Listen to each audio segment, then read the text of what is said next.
Facebook live feed. Thing's a pain.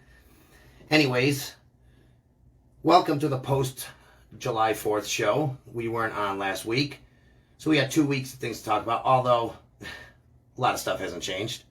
Seems like we're still going in one direction as a whole, as a country, and it seems to be getting to a lot more people than it was. At first it was, give this administration a chance, give this a chance, give this a chance. Oh, it's better than, it's better than the last administration. It's better than the last guy. And now people are saying, same people who were saying that are saying, well, is it better than the last guy? Is it really that much better? Is it even any better? Well, we've given it a chance, and things just keep, when things are consistently going in the wrong direction, and every time a policy is enacted, it immediately tends to drain from us as Americans, and just goes, it's just negative. There are negative results all over, and we're seeing it. And the worst part, like I said, first let's start with this. A new ratings came out today. New ratings from Rasmussen, I believe, and another all-time low for our president. 32, I believe it was, 32%. I mean, the bottom line is it's like low 30s. I mean, that's ridiculous. You really have to dip into your own party to get that low. That's not just Republicans saying, oh, I don't like it. No president's going to have, I know George W. Bush after 9/11 had like an 80-something% approval rating. That's because the country was united, behind, after a terrorist attack, of course. But in normal times, semi-normal times, no president's going to have, a super high rating of 80, 90%, even the 70%, because you're always going to have the hardcore Democrats, hardcore Republicans that are just going to go the other way. I'm a Republican, I don't like any Democratic person. I'm a Democrat, I don't like any Republican politician. I approve of everyone, though. I approve of every Democrat, or I approve of every Republican, no matter how bad they're doing. So you're always going to get that, like, base.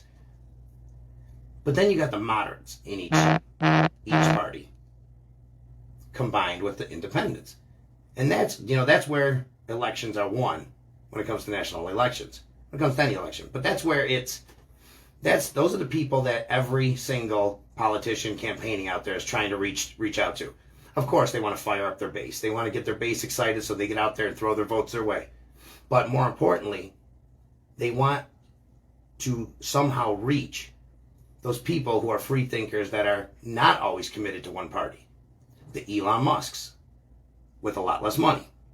So what we're seeing is a massive shift in what in 2020 was a left-leaning, moderate electorate. So all those independents and those moderates on the fringe of each party, they were all, for the most part, were leaning left. And there was reasons for that. I think if the last president pushed his policies and the success of them more than spending time, arguing or making people upset, he'd probably still be sitting there right now. Unfortunately, that wasn't the case, and he made a lot of people upset, made a lot of people mad. I mean, you heard the mean tweets. I didn't vote for him because I don't like mean tweets. Well, now you got $5 gas. But the point being, you hear that all the time, but it is kind of true. The point being, a lot of those people have buyer's remorse now. And they'll tell you that straight up. You see it all over. And one of the craziest numbers I saw today was that in the Democratic Party, now this is only in the Democratic Party, this isn't all people, only the Democratic Party, people under 30 were asked in a poll if they want the current president, Joseph Biden, to run again. As you know, he has said he's going to. I have my doubts, most people do. But, we'll get into that in a minute because there's some interesting information there. But they were asked that, do they want him running it? 94% of Democrats under 30 said no. Now that's where he won this election. That's how he won last time. Was those millennials and those suburban housewives in, Generation X and the millennials and that. And it's crazy to see that 94, I mean, you don't ever see that.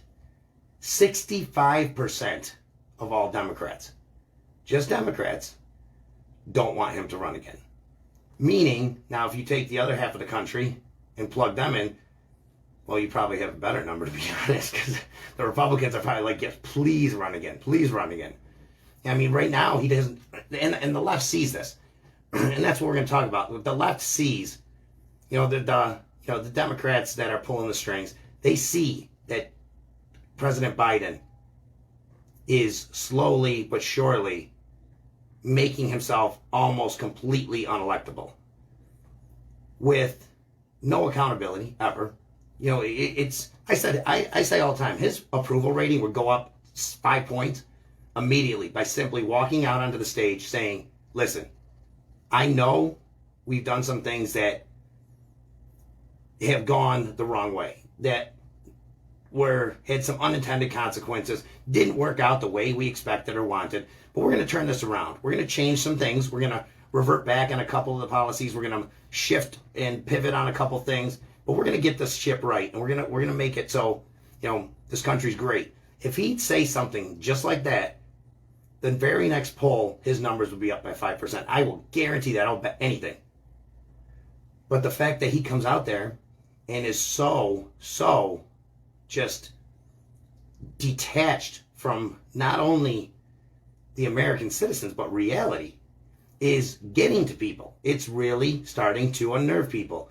When they see someone come out, if you know anybody who, is, when you were in high school or middle school, used to get in trouble all the time, or do stupid stuff, and they'd always say, whenever they got called, it wasn't me, it was this person, it wasn't me, that's not my fault.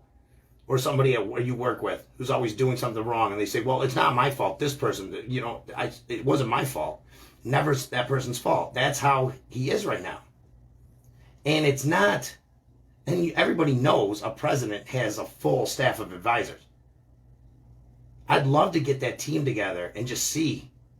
I'd like to be a fly on the wall in one of those meetings, because brainstorming meetings, what should the president say? Because these people are ridiculous. What they're telling him to say, unless it's like a behind the scenes, they don't want him to get reelected or be able to run again, it's not the right stuff what they're telling him to say. It's completely off the wall wrong. For him to go out there and say, it's not, it's me, it's Russia, or, the ever, going, it was the last administration. Well, all right, come on. We're quite a ways into your term now. That's enough with the last administration. You 180'd every single one of their policies. So when it goes wrong, you can't blame the last administration, because you altered every single policy, every single one.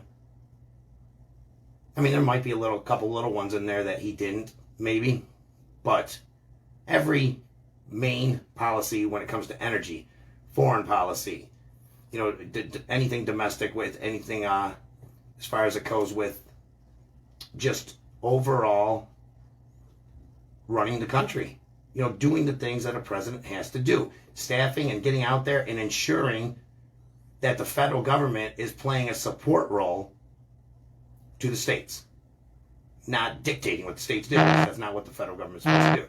It's playing a support role to the states, where we definitely do know that, the views of the left are different than the views of the right when it comes to what the federal government should do. But regardless, there's some things we both agree on that they need to do. That's keep us safe from foreign and domestic enemies. That is protect our God-given rights that are in the Constitution, the Bill of Rights, and ensure that we have opportunity and access to the American dream, and play a support role to the states. Now that's really what they're supposed to do. They're not supposed to come in and federalize things to make sure that we're gonna enact every single law and try to run the country at a national level, because it doesn't work. A country our size doesn't work in a democratic republic style government to run at the national level. and only at the national level. You have to. That's why we've been so successful for so many years, because we are a union of states that are their own entities, but part of a larger, great thing. And the United States as a country is great. I mean, it's regardless of how you feel, it's still the best country in the world. So when you let these states, though, and they're all going to be a little different, and that's why our framers did this, because we know we know now too that if you go state by state, people want different things. Do you think the people in New York State, in New York City, those millions upon millions of people want the same thing as people in Boise, or people in Nashville, people in Charleston, South Carolina? No, they don't. They want, and they do and feel differently in different parts of the country. There's different, microcultures, there's different ways of living, there's different overall values and religions and everything. We're extremely diverse country, and that's a great thing. So this kind of leads me into, basically, is a ridiculous political hack. He didn't say that direct quote, but that's what he said. And we have now, you remember, the Supreme Court is an equal piece of the government to the executive branch and to the legislative branch. They are an equal to him. And we've had a long-standing history and system where we did not bash our own government on foreign soil or in front of foreign leaders. Why? Common sense, right? I mean, what if you went to a sales conference and you got up there and bashed your own company? Would that be good? Do you think that would work out well for you? Well for the company? No. So to do that is insane. When you're a family or a nation, you have internal issues. You keep them internal. Nobody wants to see or smell our dirty laundry that has nothing to do with them. And that's what he did.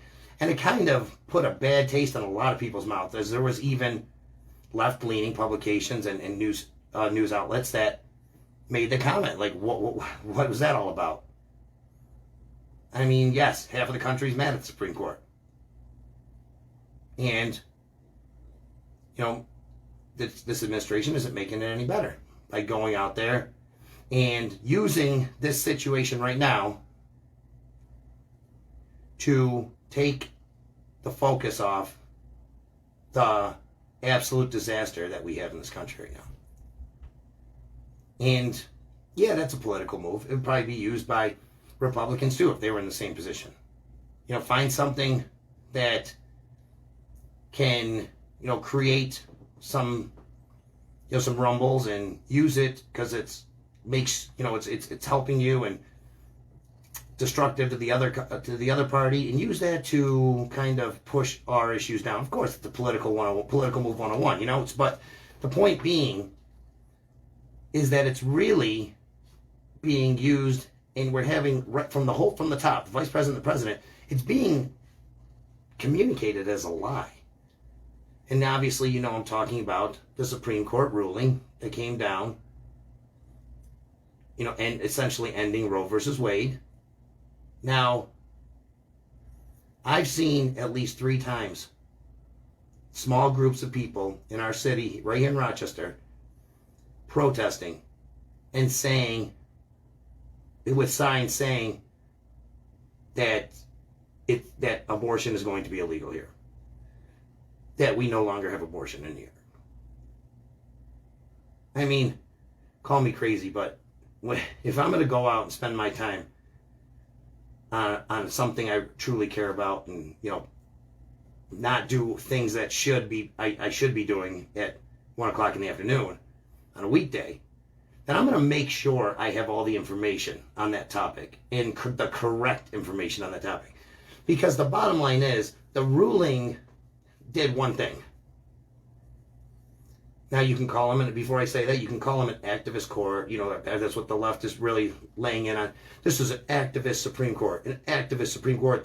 They're you know, making this a political issue from the bench, which shouldn't be done. Now, if they were truly an activist Supreme Court and they wanted to end abortion, then they wouldn't have just pushed it back to the states, which is what they did. They would have ended abortion. They would have said, well, actually, everybody deserves equal protection under the law, and now abortion is illegal.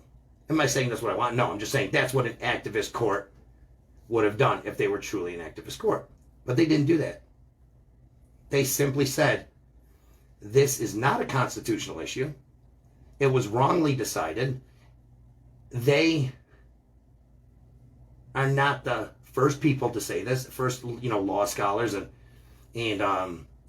people have weighed in on this issue to say this. This has been argued about for 40, 50 years, whatever, however many years. They simply said it was wrongly decided. It is not a constitutional issue. It is not a constitutional right, but it is a state issue, and it will be decided individually at the state. Now, I was talking about that a little while ago, how our states have their own little constitutions, they have their own governments, they have their own senates, they have their own, state legislature, they have their own governor, which acts as the president of the state, basically. They have a lieutenant governor, then they have localities, you have mayors, you have county executives, and so on and so on.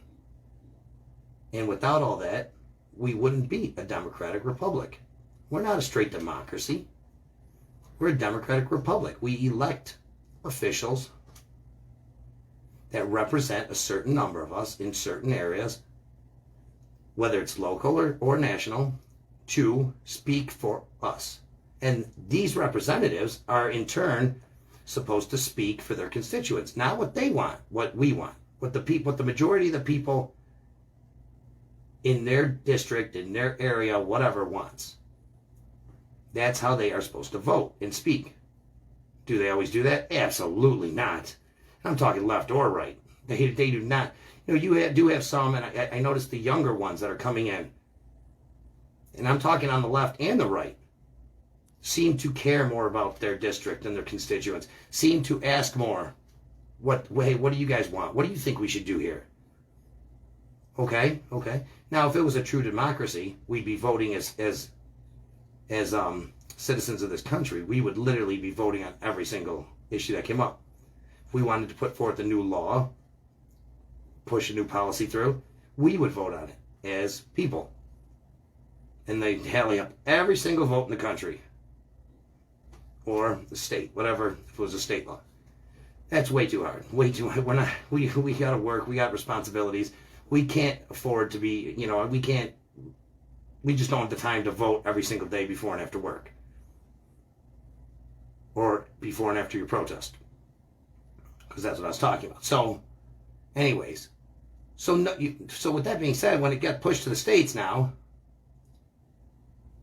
New York, does anybody really think New York's going to change at all? We are a solid navy blue state. We are as bright blue as the Caribbean waters on a July day. It is bright blue, and it's not going to be any different anytime soon. Now, we might see a little bit of shuffling with this governor's race. We'll get into that in a couple, next week or the week after. But for right now, for the foreseeable future, we are a solid blue state, and nothing's going to change with that. Therefore, our representatives at the state level and at a federal level, they make choices that I might not be happy with, and many others might not be happy with, but the majority, we have voted in Democrats. So the majority has wanted Democrats in there. So therefore, that is how a democratic republic works. And that is literally democracy in action right there, whether I like it or not, in the state. Now, we go across the country to, say, say we go down to West Virginia. Yeah, let's use that as an example because there's an interesting kind of dynamic there. West Virginia was the state that went the most for Trump, 83%. So that's a hardcore red state, right? Yet you do have a senator, which is a state level representative, who's a Democrat in Joe Manchin. And he's well liked, well accepted. And why is that? Well, if you listen to anything I said about over the last 10 minutes, it's because Joe Manchin speaks for the people of West Virginia. And while everyone else in the far left, especially in the squad, was getting all worked up and calling Joe Manchin every name in the book and saying he doesn't have a backbone and he's this and that and this and that, Joe Manchin was doing exactly what Joe Manchin is supposed to do. And he wasn't going to cave from, threats within the party or outside the party or, stupid, commercials made about him or press conferences set up to embarrass him. No, because his job as a senator, as a United States Senator from West Virginia, is to represent to the best of his abilities his people in his state of West Virginia. And being that it's 83% Trump state, as much as Joe Manchin may hold his nose when it comes to Trump, he's got to realize there's a lot of people in that state who like him and believe in his policies. And because they voted him in, they trust that he, even as a Democrat, while you still are a Democrat and they understand that, and you're still going to have your, opinions on unions, things like that, and as a moderate Democrat, we do expect you to never, ever, ever go progressive, to the progressive end of your party. And that would literally signal the end of Joe Manchin's career. If he ever voted on a bill that was championed by, Ilhan Omar, or Rashida Tlaib, or Cori Bush, or AOC, or anybody whose ideology matches such, whose ideology has went from what Democrats thoroughly believed and stood for to, I'm going to take some of the stuff from this Democratic Party, we're going to expand on it, we're going to roll it around in the mud a little bit, we're going to bake it to 375 degrees, then we're going to add a whole bunch of nonsense to it, some of this, some of that, some of this, some of that, and that's what I'm going to, that's my ideology now. It's inside, deep inside there, if you peel away the layers, sure, there's some traditional Democratic ideas, but that's not what you see or what you're actually tasting when you bite into it, because it's so far down there. What you're seeing is this whole new recipe and a whole new type of craziness. Now, they've been voted back in, and they've ran for re-election and been voted back in, which means that maybe they're representing their constituents. It's a lot smaller than Manchin representing a state as a senator. A congressperson represents a much smaller group of people, under 500,000 or so. So, again, that is a democratic republic working correctly by Joe Manchin being a Democrat, but not bailing on the people that voted him in. So, now, with that being said, so West Virginia may, being an 83% red state, they may put together laws that restrict or limit abortion. But it doesn't matter what us in New York have to say about it. Or California, or Illinois, or any heavy blue state. It doesn't matter what West Virginia does with that.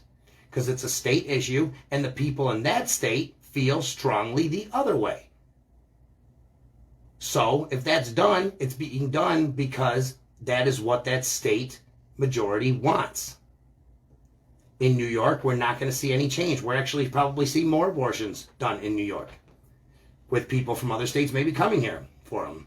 There's been talk of, travel expenses being paid, room and board, things like that. And that, if that's what New York wants to do, New York is a blue state, and they absolutely have every right to do that. Now it gets a little hectic at the, the 50-50 type of states. Yes, I understand. But ultimately, it comes down to elections, and there's one coming up. So when people get their feet moving there, and they're, and they do their election, they do their picks at the ballot box, what comes down from that, like they always say, elections have consequences. Now, in my opinion, if it's a 50-50 state, those people are close to that. That state government should be working together to ensure that what the majority wants is met. And if you look in those states, and if you look throughout the nation, you're going to see that, now none of this represents my opinion. I'm not saying that. I'm just saying what we see. The majority of people in the United States agree that there should be some sort of abortion allowed. Whether it's only if the girl's raped or incest or for the mother's life or baby's life or this and that, to, for the first 12 weeks, 15 weeks, whatever. The majority of our country agrees there should be some sort of abortion allowed. The same majority, and when I say majority, I mean a large majority.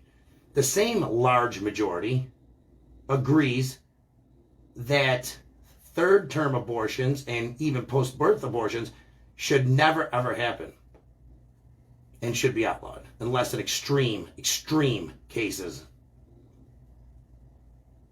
where the mom is, the mom, her life could be saved if, something goes awry. But the point is, they agree strongly on those two things. So if you're in a 50-50 state, the only responsible thing, whether you're a Republican, you end up as a, slight majority for Republicans or for Democrats, the responsible thing to do would be to what? Well, make sure that there are that abortion is allowed to an extent, and there's also limitations on terms, the timeline. There you go. Now you've made the majority happy because that's what it shows. That's what polls show. So if a state is slightly red and they're just barely have the majority in a state, it's very 50-50, and they go out and ban abortion, that's very irresponsible, and that's not right. Because that is not what that state wants, the people in that state. Republicans have said this, and I've said this, that to fundamentally change our country at the federal level, because, the Democrats control the government right now at 50-50 Senate and the lowest majority ever in the House, would also be irresponsible. That is irresponsible to think that you can fundamentally alter our country, and just destroy or alter the Constitution and do all these crazy changes when you barely have a majority at all, is also irresponsible. I've said this a million times on this show. Bipartisan policy is policy that will last, whereas partisan policy will be gone in 2 to 4 years. Every time. It'll be altered or changed. So anyways, it's that topic that has left going crazy with the Supreme Court justices. Now, it doesn't matter that for 40 years or so, the left has legislated, they've basically legislated from the bench for 40 years. That's how they've gotten through many of their unpopular types of laws and things like that, and they've truly used it as kind of their weapon. Well, it doesn't belong to them anymore because the last administration was Republican and put forth three justices on there because he had the ability to do so when they became vacant. Again, the left tells us elections have consequences, and they do, and that was the consequences of that election. Now, if Donald Trump never runs again for president, or never becomes president again, his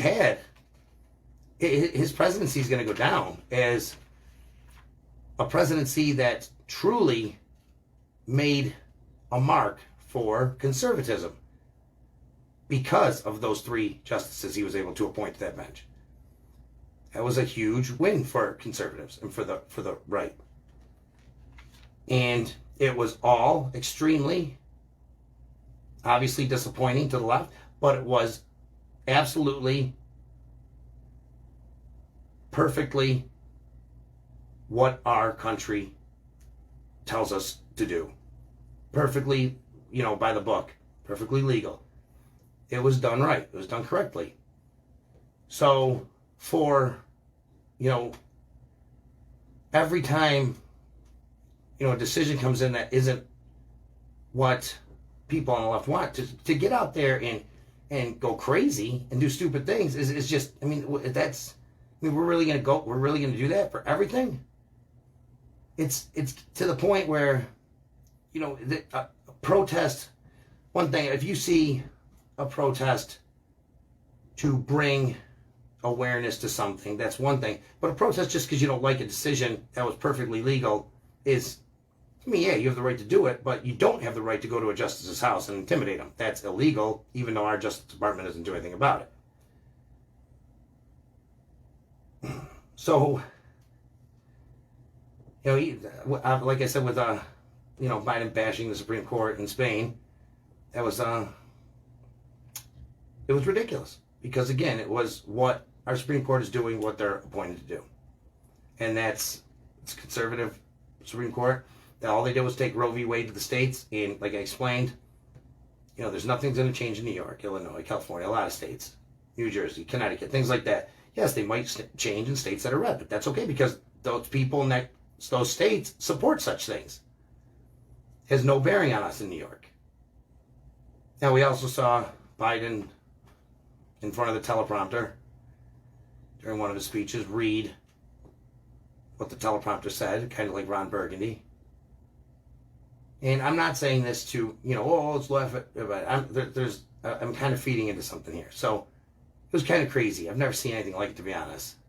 He said the word, repeat the line, and then repeated the line. It was like, whoa. What's going on here? You can't tell me that Biden 15 years ago would have done that. It wouldn't have happened. Harris has been worse. She used the word seriously 10 times within the first 2 minutes of a speech she was giving. She's been a debacle. Like I said, Biden's rating's low. And I believe that the Democrats know this now, those at the top. And I believe that my opinion, and many other people who I've talked to's opinion, is that they're making their move.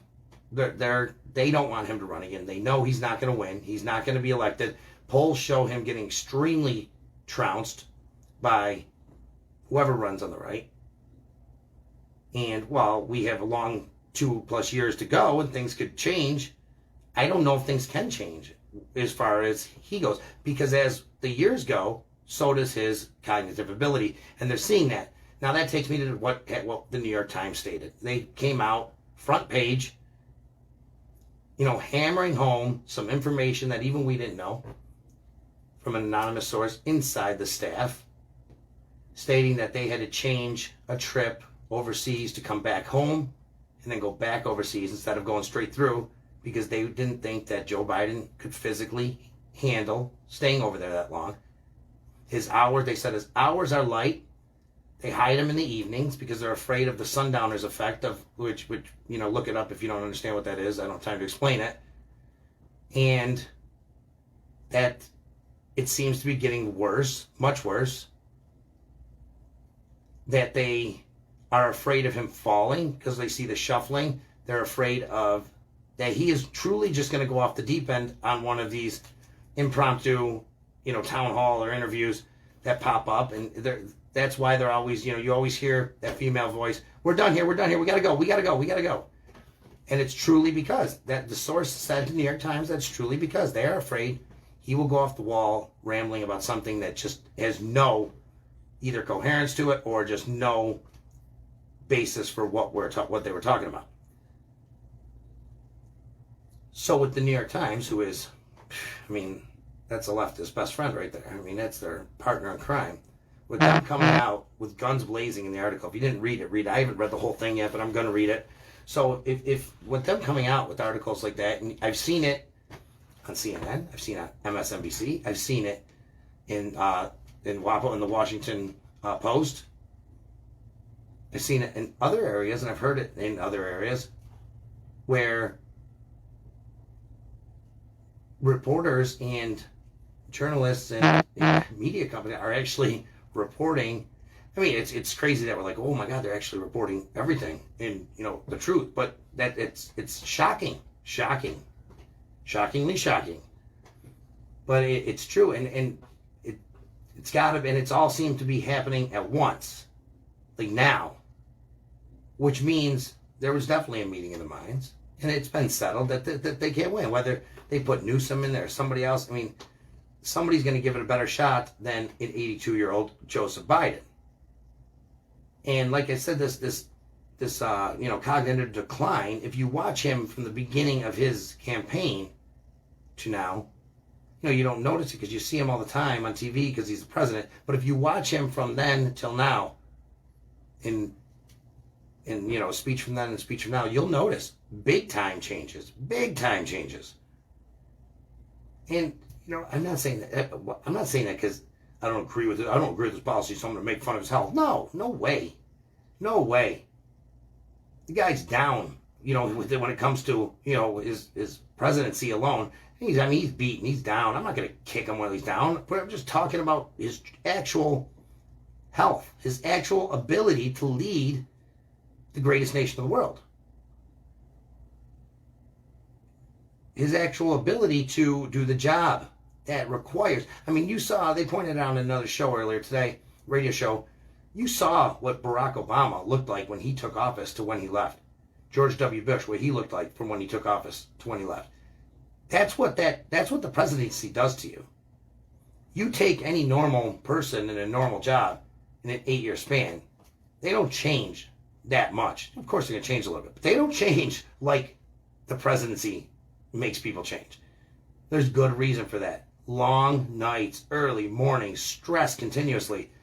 Most presidents, actually all presidents, have never just gone home to Delaware to the week or for wherever they're from every weekend, every single weekend. Leaving on Thursday, have time coming back on Mondays. I mean, you could say what you want. You could hate the guy, as far as Donald Trump goes. But the fact is his staff would tell you nobody can keep up with him. Nobody could keep up with him. He was working till late nights. He slept like 4 hours. He'd be up working again. Yeah, did golf sometimes? Sure. But when it comes down to it, the fact that you can hate him for a lot of things. You can not agree with his policies. You can hate what he stands for. You can hate him for a lot of things. But work ethic isn't one of them. Especially for a man his age. Like Kayleigh McEnany she goes, there's no shot I could ever keep up with him. So when we had Jen Psaki saying that about President Biden, you saw the whole room just look at her like, do you think we're going to believe this? I mean, it's an obvious thing. And it's like you weren't allowed to say that. The media wasn't going to say it, and you weren't allowed to say it either. I remember the media, a couple of the media, I think it was 60 Minutes maybe, and one other show mentioned to Jill, and one said to, who's the other person they said it to? Oh, the new press secretary, about his cognitive issues. And Jill flipped. Now, you know what, Jill, you want to flip, that's fine. You want to flip out on someone. But shame on the people who love him and the people closest to him. Shame on them to allow him to go through this. Because they knew. Do you truly, in your heart of hearts, think that this president we have right now could have maintained and gotten through a true, real campaign for the presidency of the United States of America if there was no COVID? With all the travel and all the, like I said, the impromptu town halls, when the scheduled town halls and all the, all the debates and all the, just everything that goes along with the campaign. Not for a congressperson, not for a mayor, but for the president of the United States. If you say yes, if you say, yeah, he could have got through that, you're crazy. You know that's a lie. He had the benefit of being able to be propped up in the basement, but in their hearts, they all knew. And supposedly, it's their family, and they love him so much. So to put him through something they knew he wasn't going to get through once he got into the job, shame on them. That's insane. I believe strongly, and I'm not saying I want this because I think the alternative's worse, but I strongly think that you're going to see a trend move towards the 25th Amendment. And that's my opinion. I believe this. It's getting kind of late, so I kind of got to get on to some other things. So, let's move on to the New York City bodega story. If y'all don't know, what happened was a New York City bodega owner, or worker, he wasn't even an owner, he was working there.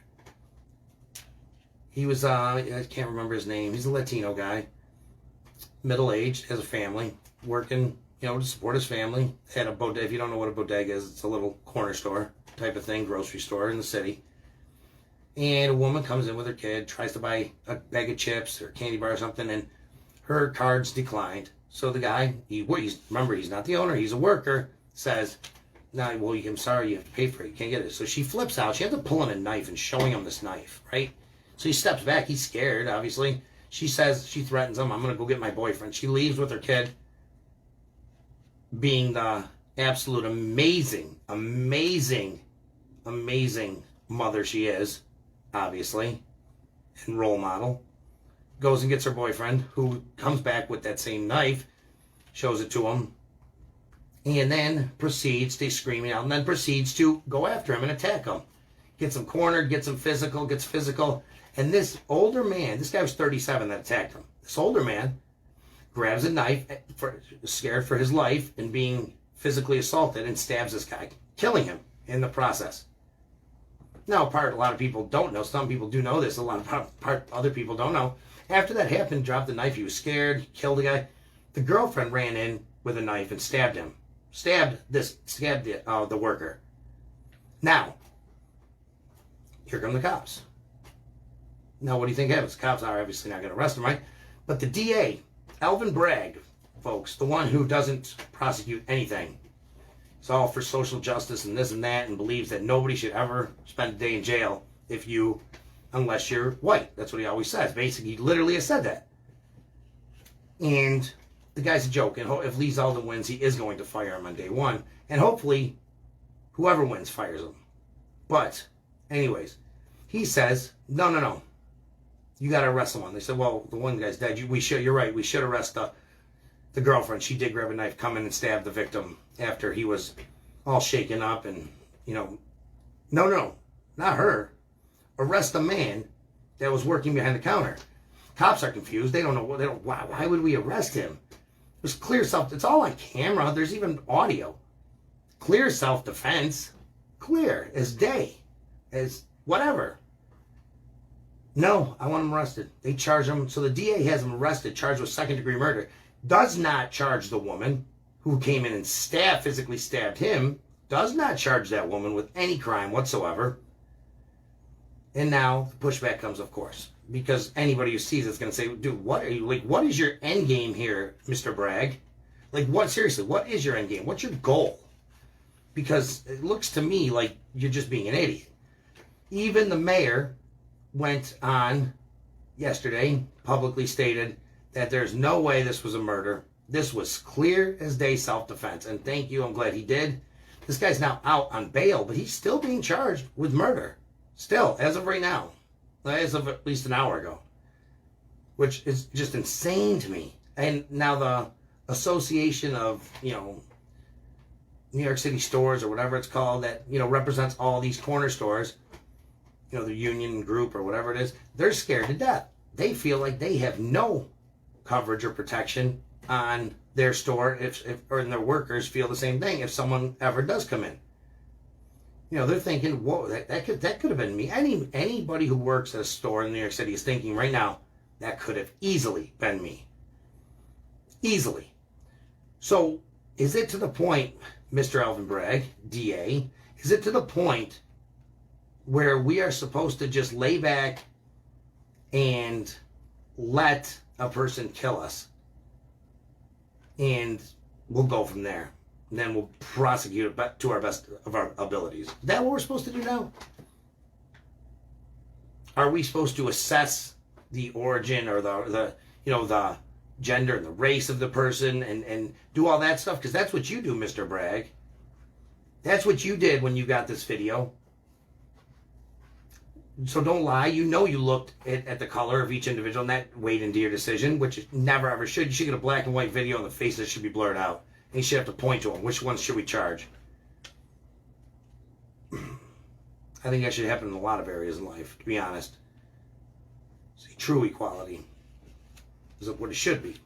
Anyways, so that's pending. It's crazy. But that's how backwards New York City is and this mayor is. He'll let you walk around. He won't charge you if you get caught with an illegal gun. But if you dare defend yourself with a knife, when somebody with a knife is also attacking you, full speed ahead, and you're twice his age, how dare you fight back? Oh, you killed him? Get ready to get, you better hope you took some commissary money out of that register, buddy, because you're going to jail. You defended yourself. Instead of you dying, he died.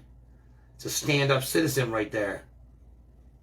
And his beautiful bride out there who's done nothing wrong in her life. Now she has to suffer all because you defended yourself. Who do you think you are? So Macy Gray, I don't know if you know who she is. She's a singer. Real popular back in the late 90s, 2000s. Back when I had my middle part and was rocking, rocking some Candlebox and whatever that band is, the Puffy, Fruity, whatever his name is, and the Blowfish. Hootie and the Blowfish. And Counting Crows. Yeah, that was great. She was around then, a little after that maybe. And she did make a cameo in the movie Training Day with Denzel Washington, who played an amazing role in it. She was the woman who they went to her house and said, we have a warrant, but it was really just a menu from a local fast food restaurant, and they robbed her basically. And she's like, they robbed me, and they start shooting at him. Anyways, that was her. So she goes on some late show. What's it called? What's his name? I don't remember. What was it? Does that even matter? No. She says her exact words were, I know this is going to offend some people. I'm going to hear it from people, but just because you change your parts as a man doesn't make you a woman. Okay, that's her opinion. That's also, biologically speaking, that's fact. But I mean, if you want it, you can do whatever you want to yourself. This country is free, and it's your life. If you want to change your parts, you change your parts. Okay, and she was just, there was a conversation about what a woman is, and that was her opinion on it. She's free to have an opinion, just like you're free to do whatever you want to your body. But she didn't have the luxury of not being judged for her opinion. She got crushed by publications, by the left, just by people in general. All of a sudden she was public enemy number one. So unfortunately she went on and apologized and gave up this BS answer. Now, I'm not saying I agree or disagree with her. I am saying I 100% support her right to free speech. And if somebody else's opinion says, listen, if I want to snap my fingers and say I'm a woman, I'm a woman. Okay? I respect 100% your opinion that that's what you think. 100%. I respect it. Because you have the right to do that. If I only respect and defend the speech that I agreed with and that I believe in, then that's easy. Anybody can do that. No. As an American, you have to support and defend everybody's free speech, as long as it's not hate speech or threatening. You can't yell fire in a crowded movie theater. You can't call someone a slang term, a racist term. I can't walk into a restaurant and start saying racist things at someone. But other than that, I mean, I do have freedom of speech. I can say that, I hate this type of group of people. And as ignorant as it sounds, it does fall under the protection of free speech. Now, I would say you're real ignorant if you don't like someone for the way they look physically. And that's my right to say that back. But he has a right to say that. Obviously, something happened in his past that makes him think that way, but that's not up to me or nor any of my business.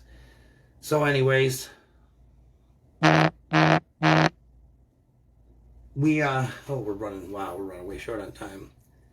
Man, I wish I had another hour of the show. Because I'd really like to. I actually could try to get Marcus Williams back on next week. I gotta give him a call. He probably just heard that and said, "What? Never told me that." I'm gonna call him, see if he can get back on. I love Marcus. I think his opinions are great, and his ideas, his whole ideology. It's really cool because he stands on a conservative platform, but he has his own opinions on each individual subject. And I've said that for years. I said, imagine if in this country there was no political parties and everyone just ran on how they felt and how they understood and the opinion they had on each individual subject. If they took the information they find on each subject, each issue, process it with their own mind, come to a conclusion of their own, and then communicate that conclusion to the people. It belonging to a political party and understanding politics, you're kind of predisposed to agree on certain things and say, well, I'm a conservative, so I agree with this. But that obviously has its faults, major faults.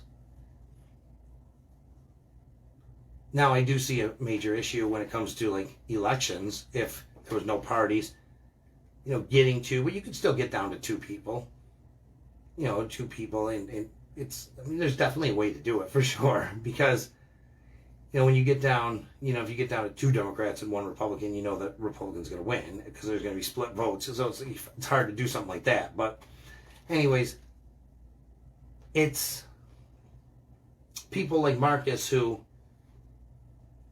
do believe in conservatism and the values and morals behind it, but he also believes in being a free thinker and thinking about each individual subject, coming up with his own opinion on it, a conclusion on it, and that's what it is. And if you, as a fellow conservative, say, well, no, that's not how we're supposed to feel, he's going to say, well, that is how I feel, and that's how I'm going to feel, because that's my opinion on it. You can have your own opinion on it. You should try it. Instead of just taking what, the Conservative Party tells you to feel, or Democratic Party tells you to feel, because I think there's a lot of people out there who are, in the back of their mind, feel and know that something isn't quite right with their opinion on whatever issue it is, but are afraid to communicate it because of the party they're in. It's not the popular opinion. Got to get away from that. That's my opinion. So that's why I'm voting for Marcus, because he allows that. He allows us to get away from that. And it's just how it is. And I can't wait to have him on next week, if he's going to come on. So I know we talked about it a few weeks back, mentioned it, but I got to remind him. So hopefully next week we have a guest. If you're interested in being a guest or in debating me on anything, I'd love to do that as well. Or coming on as a guest host, please text me, 585-802-0757, or go to my Facebook page. You can go to my personal one, which is the live feed right now, which is Brian McKenzie, or go to @The Divide Radio, which is The Divide, which is the homepage for the show. You can also check out the podcast page, which is Right on Red Podcast, Right on Red 13, I believe. Right on Red Podcast. I don't know. I'll let you know what it is next week, because I completely forgot what the it is. But you can just search for Right on Red Podcast on YouTube as well. Right on Red Podcast. Host Brian McKenzie. I got a new issue out. Plus, this will be uploaded to it as well. This episode and every episode of The Divide Radio. I will be back next week, 3 o'clock on Monday. Again, text me with your comments or opinions, and see you then. Thank you very much. And thanks for joining me on this wonderful hot Monday.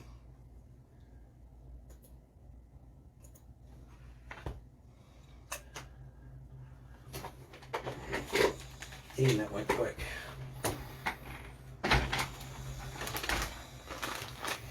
Damn it. So much more to say. But, oh well. Another day, another show.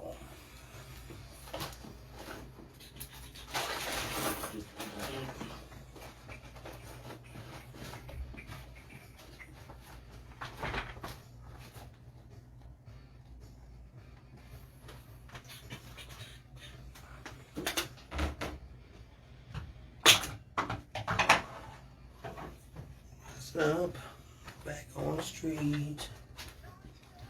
Thanks, guys.